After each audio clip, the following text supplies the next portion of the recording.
Hi all, welcome back to my channel home cooking. இன்றைக்கி பார்த்திங்கன்னா ஒரு குட்டி ட்ராவல் தாங்க பார்க்க போகிறோம். இந்தியாவிலேருந்து வந்த உடனே இன்னொரு ட்ராவலான்னு பார்த்திங்கன்னா ஆமாங்க, ஒரு சின்ன ட்ராவல் தான் இது.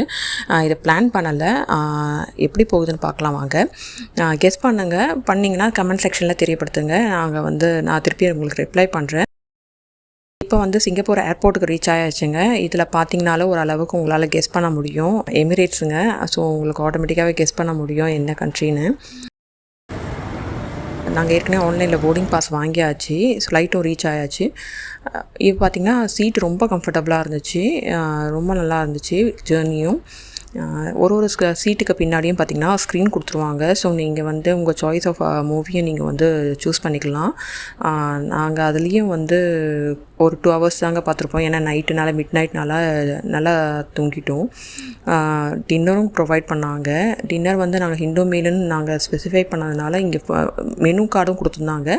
மெனு கார்டில் பார்த்திங்கன்னா நீங்கள் சூஸ் பண்ணிக்கலாம். மெயின் கோர்ஸ் மட்டும் நீங்கள் சூஸ் பண்ணிக்கலாம். சைடு எல்லாமே பார்த்திங்கன்னா நார்மலாக எல்லாேருக்கும் கொடுக்குற மாதிரி தான் கொடுப்பாங்க. ஆனால் ஹிந்து மீலில் மட்டும் குலோப் ஜாமுன் கொடுப்பாங்க, ஃப்ரூட் சாலடு, அது எல்லாமே சேமாக தான் இருக்கும். அதுக்கப்புறம் பார்த்திங்கன்னா ரைஸ் பார்த்திங்கன்னா ப்ளெயின் குஸ்கா ரைஸ் மாதிரி கொடுத்துருந்தாங்க. ப்ளஸ் சிக்கன் டீக்கா மசாலா மாதிரி கொடுத்துருந்தாங்க. பருப்பும் கொடுத்துருந்தாங்க சைடில், தால் மாதிரி.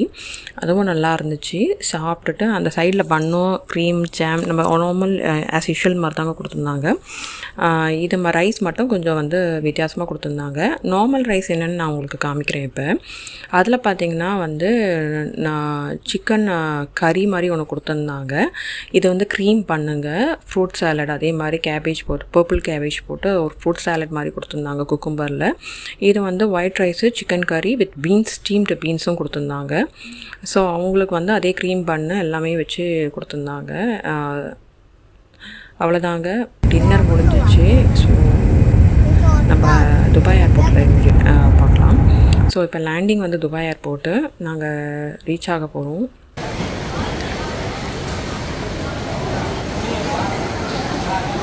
ஓகேங்க, ரீச் ஆகிட்டு அப்புறமேலு அங்கே ஒரு 2.5 hours உங்களுக்கு லே ஓவர் இருக்கும். அதுக்கப்புறம் தாங்க நம்ம நெக்ஸ்ட்டு கண்ட்ரி போகிறோம். ஸோ கெஸ் பண்ணியிருப்பீங்கன்னு நினைக்கிறேன். அங்கேயும் அதுவும் எமிரேட்ஸ் தாங்க. மொத்தம் ட்ராவலிங் ஹவர்ஸ் பார்த்திங்கன்னா ஆல்மோஸ்ட் 20 hours வந்துருச்சு எங்களுக்கு. இதுவே பார்த்திங்கன்னா ஒரு 7.5 hours வந்துருச்சு துபாய் ஏர்போர்ட் ரீச் ஆகிறதுக்கு. இது தாங்க கனெக்ஷன் ஃப்ளைட்டு. நாங்கள் இப்போ கனெக்ஷன் ஃப்ளைட்டுக்காக போயிட்டுருக்கோம். அங்கே பார்த்திங்கன்னா ட்ராம் மாதிரி தாங்க போகணும். கனெக்ஷன் ஃப்ளைட் இன்னும் இதுக்கு டெர்மினலுக்கு மாறணுன்னா துபாய் இன்டர்நேஷ்னல் ஏர்போர்ட்லேருந்து இப்போ நம்ம நெக்ஸ்ட் ஃப்ளைட்டுக்கு எமிரேட்ஸுக்கு தான் போயிட்டுருக்கோம். இப்போ பார்த்திங்கன்னா நம்ம ஃப்ளைட்டு போர்டிங் பண்ண போகிறோம். ஸோ இந்த ஃப்ளைட்டுமே உங்களுக்கு காலையில் பிரேக்ஃபாஸ்ட்டு கொடுப்பாங்க. நம்ம ரொம்ப கம்ஃபர்டபுளாக இருந்துச்சு இதுவும். ஏன்னா 7 to 8 hours நம்ம ஜேர்னி பண்ண போகிறோம். அதோடைய ஃப்ளைட்டோட நல்லா இருந்தால் தான் இந்த லெக் ஸ்பேஸு எல்லாமே ரொம்ப கம்ஃபர்டபுளாக இருந்துச்சு. இப்போ நம்ம ஏர்போர்ட்டை ரீச் ஆயாச்சுங்க. நார்த் டெர்மினல் நம்ம லண்டன் ஏர்போர்ட்டில் தாங்க ரீச் ஆகிருக்கோம். இப்போ நான் இதில் ஏர்பிஎன்பி வழியாக தான் புக் பண்ணியிருக்கேன். வீடு ரொம்ப நல்லாயிருக்கும். இப்போ இங்கே ஒரு 2-3 நாள் நியூ இயர் வரைக்கும் செலிப்ரேட் பண்ணிவிட்டு அதுக்கப்புறம் நம்ம எடின்பர்க் போகிறோம், ஸ்காட்லாண்டு. அந்த ஜேர்னியை நான் உங்களுக்கு நெக்ஸ்ட் வீடியோவில் போடுறேன். இதை பார்த்து என்ஜாய் பண்ணுங்கள். தேங்க்ஸ் ஃபார் வாட்சிங். Please subscribe to my channel.